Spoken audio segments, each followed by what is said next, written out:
Mes chers compatriotes, Monsieur le Président de la CENI, je fais cette vidéo pour annoncer à la nation et à vous tous mes compatriotes qu'aujourd'hui, dimanche 28 avril 2024, j'ai fait le choix de me retirer de la course au Sénat. Tous mes compatriotes, vous savez l'amour que j'ai pour notre nation. J'ai toujours eu envie de servir le Congo, même autrement que par la musique.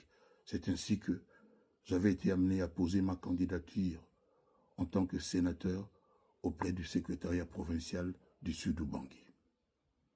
Dans la journée de ce dimanche 28 avril, je suis tombé sur la lettre de démission, ou plutôt de retrait de la course au Sénat de M. Sami Badibanga, ancien Premier ministre de notre nation. Je ne comprenais pas bien son choix, mais je viens de le comprendre.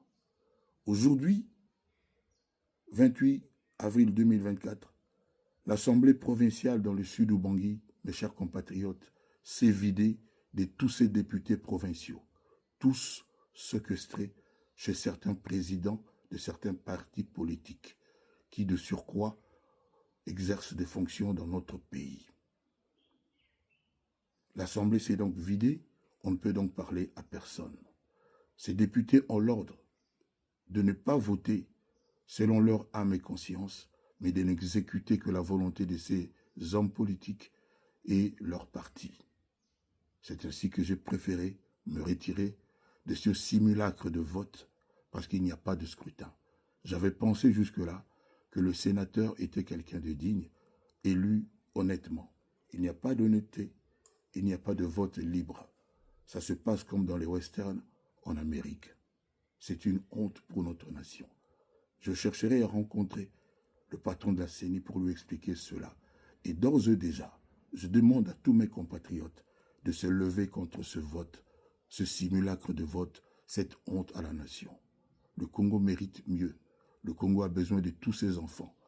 Le Congo a besoin que les sénateurs qui sont censés contrôler l'action du gouvernement, voter des lois pour que le Congo avance, le fasse librement, en âme et conscience.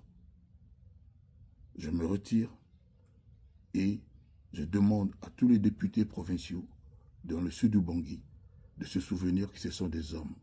Je les avais rencontrés quand je suis allé à Guémena. J'avais eu affaire à des hommes, mais je me rends compte que ce sont des personnes dont on dompte la conscience et à qui on donne des ordres dans un moment où le Congo a besoin de toutes les intelligences de ses fils et de tous les bras.